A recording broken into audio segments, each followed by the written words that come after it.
Amém, boa tarde. Eu gostaria de falar para as irmãs que o tema hoje é sobre buscar ao Senhor. E eu gostaria de comentar sobre o capítulo 1 de Levíticos, que aqui nós já estamos em Moisés, né? Já passou Abraão, Isaac, Jacó, já passou é, as tribos, as 12 tribos, e o Senhor entrega as tábuas das leis para Moisés. O Senhor entrega as leis para Moisés. E no capítulo 1, ele entrega sobre as ofertas. E no versículo 9, 10, 13, 17, ele fala sobre as ofertas que seriam queimadas no altar como holocausto. E todas elas, o que tem em comum, que me chamou a atenção, é que todas elas sobem como um cheiro suave ao Senhor. Então, nós podemos entender que o Senhor sente o cheiro da oferta. Mas não é o cheiro da oferta queimando, é o cheiro da disposição do coração, é o cheiro da gratidão, é o cheiro do momento, de como a pessoa está naquele momento. Daí nós voltamos para o Salmo, que eu coloquei como referência, 42, 1. Como a corça anseia por águas correntes, a minha alma anseia por ti, ó Deus. Eu não sei se as irmãs sabem, mas uma corça, ele é um animal de porte médio para o pequeno, ele não passa de 1,30 m quando adulto e macho. E é o Bambi da Disney, que a gente conhece, né? Então, ele é um animal muito frágil, muito... É, é frágil mesmo, fisicamente frágil. E, e ele vive no selvagem, né? E quais são os predadores da corça? Tem onças, leões, jacarés, lobos, raposas e cobras. Esses são os predadores. Então, os predadores deles são muito maiores que ele. E aqui no versículo, em Salmo, fala que a corça anseia por água. O que é por que ele no versículo ele coloca tão ele leva assim como tão forte isso, porque todos nós precisamos de água para viver, nosso corpo é 70% água. E, e o que acontece? A corça, ela precisa de água porque conforme a água vai faltando nela, ela vai desidratando a pele dela. E a pele dela vai endurecendo.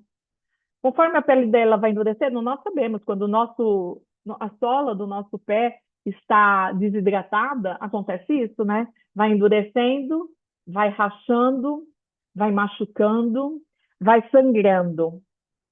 E a corça entra em agonia, com a pele seca daquele jeito, e aquilo começa a exalar um odor muito forte. E ela sabe que os predadores dela logo vão localizá-la por causa do odor da pele dela, por causa dos ferimentos dela. Então, ela tem necessidade de buscar água. Então, ela sente o cheiro de água a muitos quilômetros de distância. Então, ela é muito veloz, ela sai correndo em busca da água. Quando ela encontra água, ela precisa mergulhar na água para hidratar a pele, para matar a sede também. Mas ela precisa hidratar a pele e ela tem que mergulhar na água de uma maneira que não fica nenhuma orelhinha dela, nada para fora da água. Ela tem que estar submersa na água para aquele cheiro não se espalhar. Então, ela fica ali na água até a pele dela ser hidratada, até ela conseguir tomar o suficiente de água para o cheiro sumir, para ela não exalar mais aquele cheiro. E daí eu volto e em Gênesis 8, 20 e 21. Quando Noé sai da arca, ele, o Senhor fala para ele tirar os animais da arca e ele tira, né? E daí é o seguinte, 8, 20 e 21. Noé construiu um altar dedicado ao Senhor. Tomou alguns animais e aves e ofereceu-os como holocausto, queimando sobre o altar. E isso aconteceu muito antes de Levíticos, porque Noé veio antes. Então, Noé ainda não tinha o livro de Levíticos para ele saber que ele tinha que queimar um, um holocausto, mas ele sentiu no coração e queimou. O Senhor sentiu o aroma agradável e disse a si mesmo: Nunca mais amaldiçoarei a terra por causa do homem, pois o seu coração é inteiramente inclinado para o mal desde a infância. E nunca mais destruirei todos os seres vivos como eu fiz. Então, o que nós entendemos aqui? Eu sei que as irmãs aqui, eu não sei a idade das irmãs, mas quem tem mais de 30 anos, lembra do tsunami que aconteceu na Indonésia em 2004? Que houve muita morte, foi algo tão terrível que o mundo inteiro ficou abalado com aquilo. E eu não sei se as irmãs viram algumas cenas, eu não vi, eu só ouvi falar que eu não tive coragem de ver. Que tinha pessoas mortas em cima das árvores, tinha crianças mortas por tudo quanto era lugar. E na Bíblia não nos fala o que Noé viu quando ele saiu da arca, que a água tinha baixado. Mas eu imagino que o cenário não deve ter sido bonito, não. Não tinha mais plantas, não tinha mais o verde. Tinha, estava começando, né? Mas que tipo de destruição será que Noé viu naquele momento? O que será que levou Noé a queimar aquela oferta ao Senhor? Eu imagino, que Noé ficou tão grato. Ele viu o tamanho da destruição. Ele entendeu o cuidado do Senhor para com ele e para com a família dele. E ele deve ter pensado: eu poderia estar ali. Meu filho poderia estar ali. Mas o Senhor tem tanto amor por mim. O Senhor tem tanto cuidado comigo e com meus filhos, que o Senhor me escolheu para poder recomeçar. Ele deu um reset no mundo e ele escolheu eu e minha família para recomeçar. O que será que eu tenho de tão especial para o Senhor me escolher dessa maneira? Então ele queimou o holocausto. Então o cheiro que o Senhor sentiu não foi daqueles animais queimando. O cheiro que o Senhor sentiu foi da gratidão de Noé. Foi aquilo que Noé estava sentindo, aquele amor pelo pai. Eu fico imaginando: Senhor, por que eu? O que eu fiz de tão especial? Porque a obediência de Noé para com o Senhor era natural, ele não era forçado. Ele tinha um amor verdadeiro, por isso que o Senhor o escolheu. E eu fico imaginando que ele pensou isso. E ele se sentiu tão grato, mas tão grato, que ele, o que eu posso oferecer para o Senhor? Eu vou oferecer, eu preciso demonstrar o quanto eu estou entendendo o que o Senhor fez, o quanto eu estou entendendo do que ele me livrou. E o Senhor recebeu como oferta. E aquele cheiro, aquela gratidão moveu o coração do Senhor. Porque o Senhor, ele fala: nunca mais amaldiçoarei. O aroma, o Senhor sentiu o aroma agradável e disse. Então, o que fez o Senhor tomar a decisão de não amaldiçoar a terra foi o aroma agradável que o Senhor sentiu da gratidão e do amor de Noé. Não foi do animal queimado, não foi Ai, eu estou feliz com os seres humanos, agora eu vou dar uma nova oportunidade para eles e eles vão, ó, tá ok. Não, o Senhor sabia, porque ele fala que desde a infância o homem tem o coração inclinado ao mal. Não é que o homem é mau, só. Ele é inclinado ao mal. Mas ser inclinado ao mal não quer dizer que eles vão ser maus. Quer dizer que eles podem também inclinar para o bem. É o nosso livre-arbítrio. Nós podemos inclinar o nosso coração para o bem. Eu tenho vontade de fazer uma fofoca, eu tenho vontade de falar mal daquela fulaninha e ela é, olha, mas essa inclinação. Mas eu escolho não fazer. Eu tenho vontade de sair para tomar uma cervejinha, sabe? Dar umas paquerinhas aí, ou ficar no celular, tarará. É inclinação, mas eu não quero, porque eu escolho adorar ao Senhor, porque eu inclino o meu coração para o bem. E esse é o livre-arbítrio que nós temos. Nós podemos. A naturalidade do ser humano é a carne. É a carne. Eu não estou falando que é fulano ou ciclano. São todos os seres humanos. Todos. Porque quando o ser humano fala, não, eu não tenho vontade. Mente. E a mentira também é inclinação do mal. Porque todos nós, sabe, gostamos de um joguinho, ai, deixa eu jogar, sabe, deixa eu ficar aqui na boa. Então, todo ser humano é assim. É generalizado, sim, porque quem generalizou não fui eu, foi o Senhor. Então, nós temos que pensar para onde eu vou inclinar meu coração. Então, Noé sentiu o tamanho e ofereceu. Noé grato, o aroma sentiu, chegou ao Senhor. Então, aqui nós podemos entender que o nosso coração é a nossa alma, certo? E voltando à corça, ela mergulha nas águas para quê? Para tirar o cheiro ruim. Que cheiro nós estamos exalando? Que cheiro nós estamos exalando? E eu não estou falando de pecado. Nós temos pecado, sim, todos nós temos pecados. Mas que cheiro nós estamos exalando? Quem está sentindo o nosso cheiro? Satanás sente o odor das nossas más escolhas. E eu não estou falando, sabe, de pecado, estou falando de não buscar ao Senhor. Porque cada vez que nós estamos mais distante da água, mais difícil de saciar a sede fica.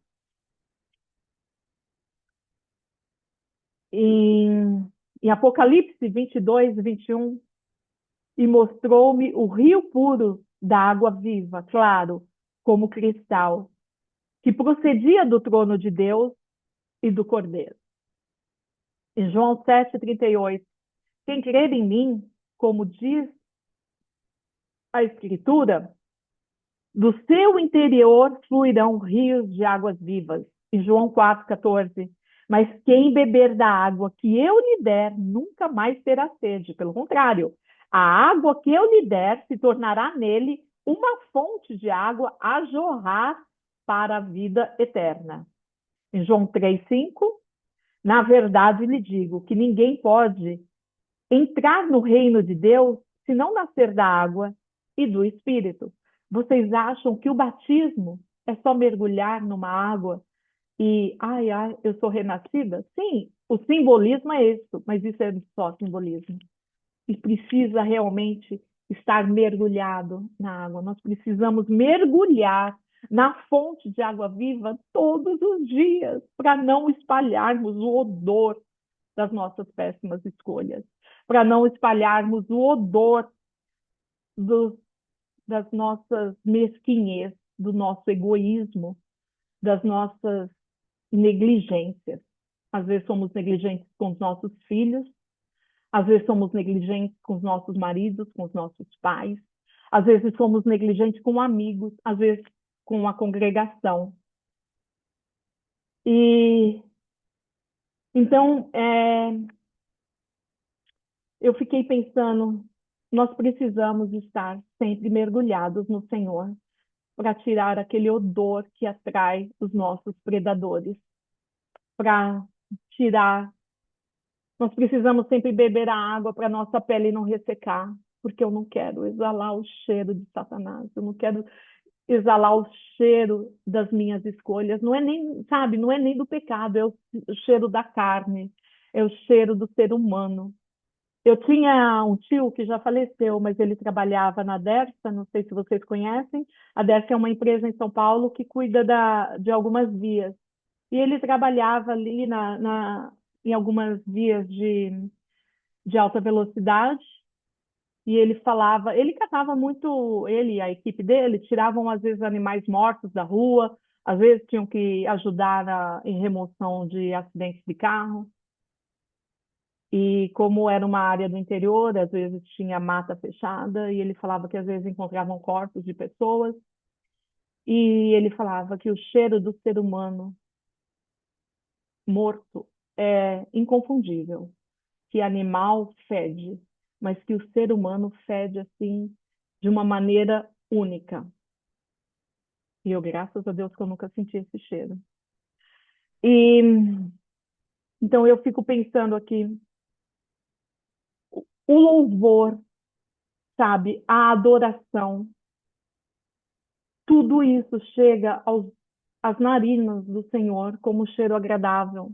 Mas não é o louvor, o cantar. Eu sei que as irmãs cantam muito bem, eu sei que tem irmã que nem canta bem e que a gente sente tanta presença do Senhor, sabe? Tem irmãs que cantam bem e também, não estou julgando. Mas às vezes eu ia numas igrejinhas assim pequenininha e eu pensava, meu, essa irmã, que voz terrível que ela tem. Mas eu sentia tanta presença do Senhor na voz dela, ela cantando, era tanta entrega que eu me desabava em água. E eu falava para o meu marido, você está percebendo isso? E ele lá chorando também, falou, tô, eu nem entendo o que ela está falando. Mas eu sei que ela está trazendo o Espírito Santo aqui. Eu sei que o Senhor está recebendo. Então, o que eu queria falar para as irmãs é isso.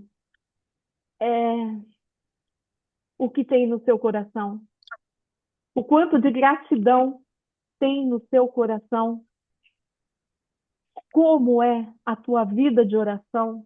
E eu não estou falando de repetir uma oração, que a gente pega a Bíblia é um livro, gente, a Bíblia é um livro simples. Se não tiver entrega, se você não sentir na sua alma, se aquilo não falar no teu peito, é só letra. Se aquilo não ferver, se aquilo não, sabe, é um sentimento que vocês sabem. O louvor também é só uma música, é só uma música.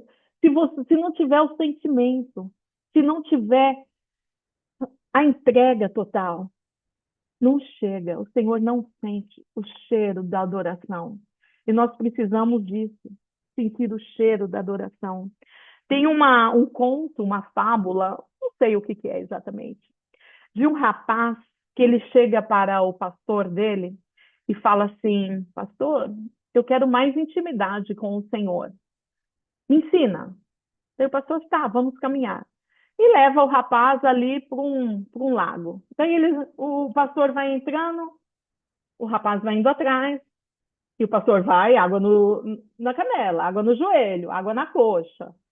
E o rapaz, vem que eu te mostrar, eu vou te mostrar como ter mais intimidade com o Senhor. Daí quando o rapaz já está com água pelo peito, o pastor pega e afunda a cabeça dele na água. Vocês pensam que é batismo? Não, não é. O pastor vai e segura a cabeça dele embaixo da água. E ele começa a se debater, que ele quer respirar, que ele está se afogando, e o pastor continua ali, com a cabeça dele embaixo da água. Quando ele não aguenta mais, já bebeu muita água, o pastor solta. Você está louco? Você quer me matar? Ele falou: não. O dia que você procurar o Senhor, do mesmo jeito que você procurou oxigênio para viver, você vai encontrar intimidade com o Senhor. Eu falei: nossa, isso é muito forte. Isso é muito forte. Você tem que buscar assim o Senhor, ao ponto de te faltar, sabe? Quando você está sem ar Você sabe que você precisa de ar para sobreviver. Quem já teve crise de asma, crise de bronquite? Quando eu era pequenininha, eu tive crise de bronquite, eu tinha bronquite, fui curada por milagre. E quando eu tinha crise de bronquite, é, eu pedia para minha mãe me levar para o quintal. E eu sentava no colo dela, porque eu achava que dentro de casa não tinha ar suficiente para mim, porque eu tinha 4 anos. Então eu achava que lá fora, no quintal, ia ter ar suficiente para mim. Então, quem já teve falta de ar, sabe o que é não ter ar e você procurar oxigênio e não encontrar. Então, é assim que nós temos que buscar ao Senhor, procurar ao Senhor, como se fosse algo vital. E eu não estou falando de pecado, irmãs. Estou falando de celular, estou falando de televisão, estou falando de pessoas que ficam se ocupando o tempo, às vezes com um hobby, às vezes com estudo mesmo. Eu estudo muito, mas a Líbia sabe, eu não falo não. Quando é as coisas do Senhor, eu não falo não. Não porque eu sou boa, porque eu estou em dívida ainda com Ele.